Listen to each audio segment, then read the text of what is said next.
High guys, welcome back to my channel education station.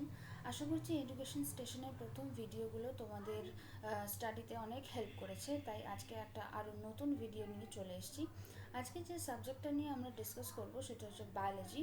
এটা WBSC, ICSE, CBSE সমস্ত ক্লাসের জন্যই অ্যাপ্লিকেবল। সমস্ত রকম স্টুডেন্টই এটা থেকে অনেক হেল্প পেতে পারো। দেখো, বায়োলজির যে চ্যাপ্টারটা আজকে আমরা ডিসকাস করব সেটা হচ্ছে সেল স্ট্রাকচার অ্যান্ড ফাংশন। প্রথমে আসছে cell, the unit of life, অর্থাৎ সেল, কোষ। এটা কি? ইউনিট অফ লাইফ মানে জীবন শুরুর ইনিশিয়াল স্টেজ, মানে প্রথম দশায় সেল থেকেই সমস্ত প্রাণী, সমস্ত গাছপালা, যে কোনো রকম অ্যানিমাল বা প্ল্যান্ট অর্গানিজমসের ফর্মেশন হয়। এখানে তিনটা পয়েন্ট আমরা ডিসকাস করব। একটা হচ্ছে what is a cell, cell theory and overview of a cell. দেখো, what is a cell? Cell is the fundamental structural and functional unit of all living organisms. All living organisms মানে হচ্ছে সমস্ত রকম প্রাণী জগতের কথা বলা হচ্ছে। তার fundamental structural and functional unit, অর্থাৎ কার্যকরী, গঠনকারী এই যে ইউনিট অর্থাৎ একক, সেটাকে বলা হচ্ছে সেল বা কোষ। একটা কোষ থেকে কলা তৈরি হয়, অর্থাৎ সেল থেকে টিস্যু, টিস্যু থেকে হচ্ছে অর্গান, কোষ থেকে হচ্ছে কলা, কলা থেকে বিভিন্ন অঙ্গ প্রত্যঙ্গ তৈরি হয়। তাহলে যদি কোয়েশ্চেন আসে যে what is the fundamental and structural and functional unit of all organisms, answer হবে সেল। এই স্লাইডটায় দেখো, যে সেকশনটা নিয়ে আমরা ডিসকাস করব সেটা হচ্ছে cell number, shape and size. প্রথমে আছে ইউনিসেলুলার অর্গানিজমস। কি বলছে? Organisms with single cell capable of independent existence and carries all functions like digestion, excretion, respiration, growth and reproduction. Example হচ্ছে অ্যামিবা অ্যান্ড ইউগ্লিনা। অর্থাৎ amoeba আর euglena হচ্ছে unicellular organisms, যেটা digestion, excretion, respiration, growth and reproduction অর্থাৎ সমস্ত রকম function কাজ করতে পারে। তারপর আসছি multicellular organisms. Organisms with more than one cell, অর্থাৎ একের বেশি সেল দিয়ে তৈরি হয় যে সমস্ত অর্গানিজম, সেগুলোকে মাল্টিসেলুলার অর্গানিজমস বলে। Cell in multicellular organisms vary in shape, size depending on function. তাহলে cell in multicellular organisms, multicellular অর্গানিজমে যে সমস্ত সেলস থাকে তাদের সাইজ এবং শেপটা ভ্যারি করে তাদের ফাংশনের উপর ডিপেন্ড করে। আসছি শেপে। শেপ কী কী ভাগে ভাগ করা হচ্ছে দেখো। প্রথমে আছে প্যারেনকাইমা, তারপর স্ক্লেরেনকাইমা, তারপরে নার্ভ সেলস আছে, আরবিসি আছে, মাসল সেলস আছে। Parenchyma cell polyhedral cells perform storage, অর্থাৎ যে সেলটা আমাদের বডিতে বা প্ল্যান্ট বডিতে স্টোর করতে হেল্প করে, যে কোনো রকম ফুড হতে পারে, নিউট্রিয়েন্টস হতে পারে, সেটাকে স্টোর করতে হেল্প করে। Sclerenchyma spindle shape cells and provides mechanical support. Plant সেলের ক্ষেত্রে ম্যাক্সিমাম আমরা স্ক্লেরেনকাইমাটা দেখতে পাই, এর শেপড হচ্ছে স্পিন্ডল, আর এটা প্রোভাইড করে মেকানিক্যাল সাপোর্ট। অর্থাৎ প্ল্যান্ট বডি যে সয়েল থেকে অ্যাসেন্ট অফ স্যাপটা জাইলেম ফাইবারের মধ্য দিয়ে ওপর দিকে টেনে নেওয়ার চেষ্টা করে, সেই যে প্রসেসটা সেটাতে হেল্প করে স্ক্লেরেনকাইমা। নেক্সট আসছি nerve cells, long and branch cells contacting nerve impulses. Nerve আমরা সবাই জানি যে অ্যানিমাল সেলের ক্ষেত্রে নার্ভ সেলসটা বেশি দেখা যায়, সেক্ষেত্রে লং এবং ব্রাঞ্চড হয়। আর কন্ট্যাক্টিং নার্ভ ইম্পালসেস মানে আমাদের বাইরে থেকে, আউটসাইড থেকে যে স্টিমিউলেশনটা আসে, সেই স্টিমিউলেশনটা বডিকে ক্যাপচার করতে হেল্প করে nerve impulse, nerve cells. Next RBC, biconcave and helps in carrying oxygen, অর্থাৎ অক্সিজেন ক্যারি করতে হেল্প করে। আর muscle cells cylindrical or spindle shaped হয়, concerned with the movement of body parts. Muscle cells আমাদের পুরো বডিটাই, অর্থাৎ আমাদের স্কেলিটনটাকে ঢেকে রাখে মাসল সেলস। মাসল যেটা, মাসল ফাইবার আমাদের পুরো বডি থাকে, সমস্ত রকম বডি মুভমেন্টে হেল্প করে, অর্থাৎ ওঠা বসা, খাওয়া, চলা সব কিছুতে হেল্প করে মাসল সেলস। এখানে দেখো, আমি কতগুলো ডায়াগ্রাম দেখিয়ে দিচ্ছি যেগুলো তোমাদের অনেক সুবিধা হবে বুঝতে। এই যে ফার্স্ট ডায়াগ্রামটা দেখতে পাচ্ছ, এটা হচ্ছে প্যারেনকাইমা সেলসে, যেটা আমরা প্ল্যান্ট সেলসে দেখতে পাই, প্যারেনকাইমা সেলস। তারপরে এখানে দেখো স্ক্লেরেনকাইমা দেখতে পাচ্ছ, লম্বা লম্বা হয়, স্পিন্ডল মতো।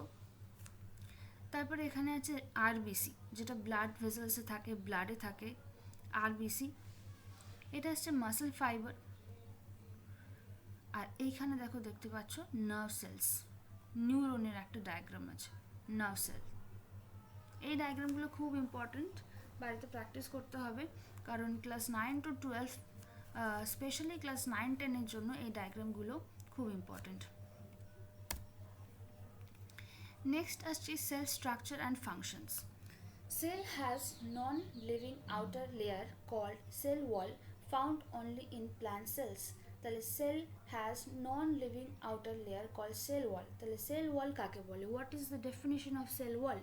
তখন এটা লিখতে হবে cell has non-living outer layer found in plant cells. তাহলে cell wall কোথায় পাওয়া যায়? Plant cells A. Below cell wall is cell membrane. Cell membrane কোথায় থাকে? cell wall এর তলায়, below মানে পরের লেয়ারটাই হচ্ছে cell membrane. Cell membrane encloses protoplasm. Protoplasm has semi-fluid matrix called cytoplasm and large membrane bound structure called nucleus. তাহলে প্রোটোপ্লাজমে আমরা দুটো জিনিস পেলাম, কি কি থাকে? একটা সেমি ফ্লুইড ম্যাট্রিক্স থাকে যার নাম হচ্ছে সাইটোপ্লাজম, একটা থাকে লার্জ মেমব্রেন বাউন্ড স্ট্রাকচার যেটার নাম হচ্ছে nucleus. Both are very important. Cytoplasm এবং নিউক্লিয়াস কোথায় থাকে? প্রোটোপ্লাজমে। প্রোটোপ্লাজমটা আমরা কোথায় পাচ্ছি? সেল মেমব্রেনে। আর সেল মেমব্রেনটা কোথায় থাকছে? সেল ওয়ালের ঠিক পরে। আশা করছি এই অবধি সবার ক্লিয়ার। নেক্সট পয়েন্টে যাচ্ছি। Cytoplasm has many membrane-bound organelles like endoplasmic reticulum, Golgi bodies, mitochondria, plastids and vacuoles.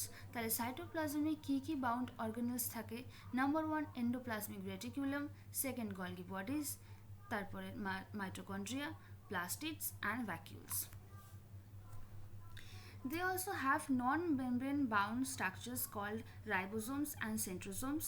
Cytoplasm without cell organelles are called cytosol. তাহলে যদি প্রশ্ন আসে সাইটোসল কাকে বলে বা হোয়াট ইজ সাইটোসল, তখন লিখতে হবে সাইটোপ্লাজম উইদাউট সেল অর্গানেলস। যে সমস্ত সাইটোপ্লাজমে সেল অর্গানেলস থাকে না সেগুলোকে বলে সাইটোসল। এবার দেখো একটা অ্যানিমাল সেলের ডায়াগ্রাম দেখাচ্ছি।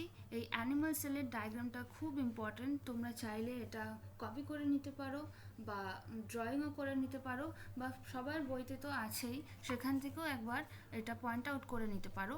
এই যে অ্যানিমাল সেলটা রয়েছে সেখানে কি কি রয়েছে? এখানে রয়েছে মাইটোকন্ড্রিয়া, এইটা হচ্ছে সাইটোপ্লাজম, এটা হচ্ছে লাইসোজোম। আচ্ছা, এখানে আসছি আমরা রাইবোজোম, এই dotted পোর্শনগুলো ribosome.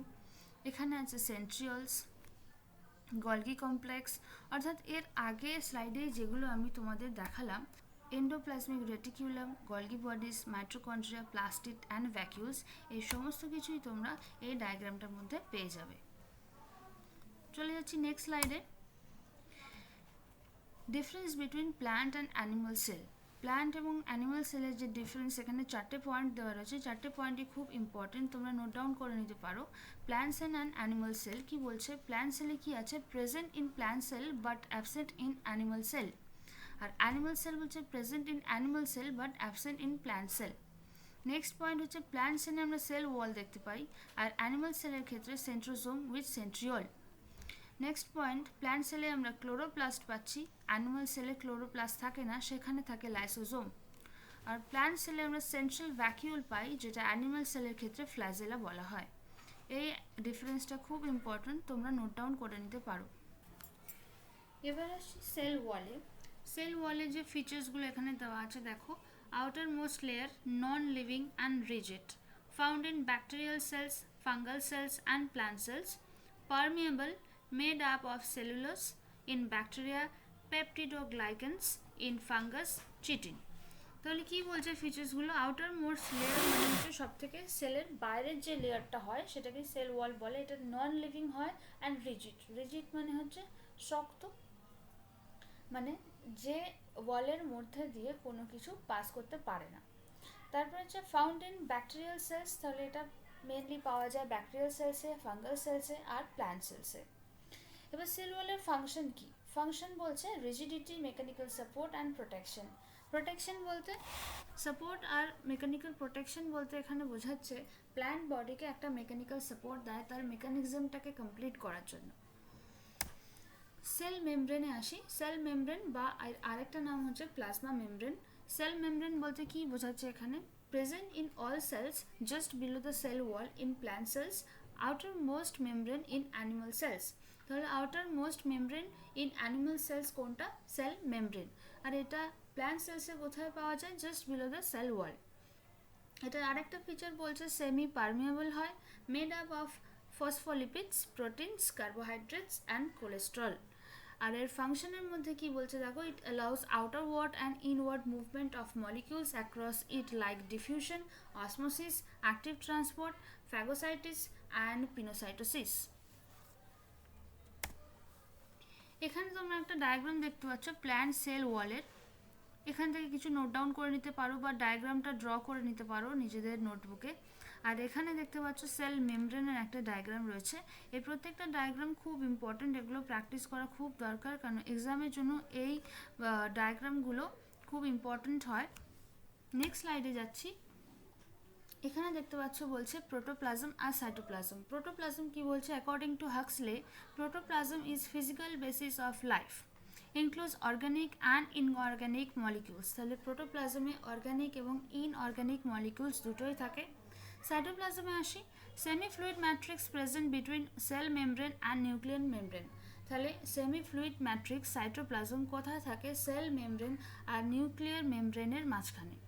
It has various living cell inclusions called cell organelles and non-living substances called ergastic substances.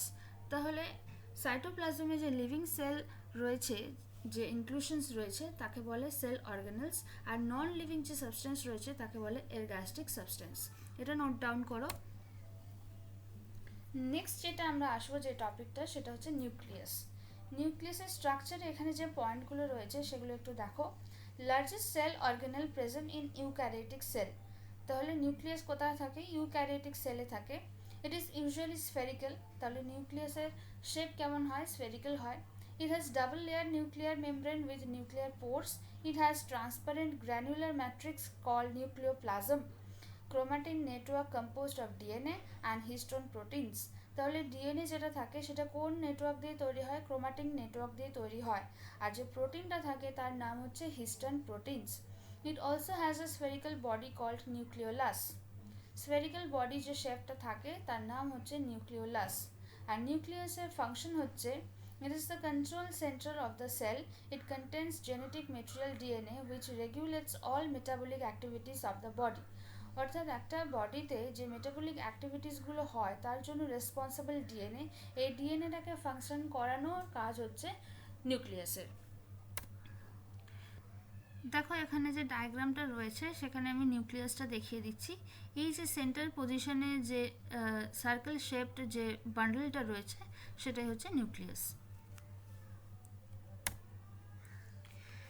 এখানে দেখো প্রোক্যারিওটিক এবং ইউক্যারিওটিক যে সেল তার কয়েকটা ফিচার্স আলাদা করে দেওয়া রয়েছে। প্রোক্যারিওটিক সেলের ফিচার্সগুলোর মধ্যে রয়েছে always contain cell wall, single sailed মানে সেল সিঙ্গেল হয়, don't have membrane bound organelles, কোনো রকম অর্গানেল নেই যেটাতে মেমব্রেন থাকে। আর ইউক্যারিওটিক সেলের ক্ষেত্রে বলেছে contains nuclear envelope, contains cell wall, make up multicellular organisms, more complex and extensive DNA. More complex eukaryotic সেলটা প্রোক্যারিওটিক সেলের থেকে বেশি কমপ্লেক্স হয়। আর এই দুটো সেলের যে কমন ফিচার্সগুলো রয়েছে সেগুলো দেখো এখানে দেওয়া রয়েছে।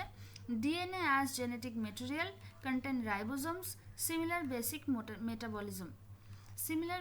মেটাবলিজম। এই পাশে দেখতে পাচ্ছ ইউক্যারিওটিক আর প্রোক্যারিওটিক সেলের দুটো ডায়াগ্রাম রয়েছে, এগুলো তোমরা চাইলে নোট করে নিতে পারো।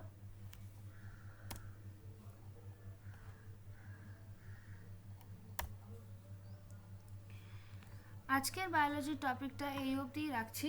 আমাকে কমেন্ট করে জানিও যে আজকের ভিডিওটা তোমাদের কেমন লেগেছে। যদি ভালো লাগে তাহলে লাইক করো, শেয়ার করো আর সাবস্ক্রাইব করো আমার channel education station. Thank you.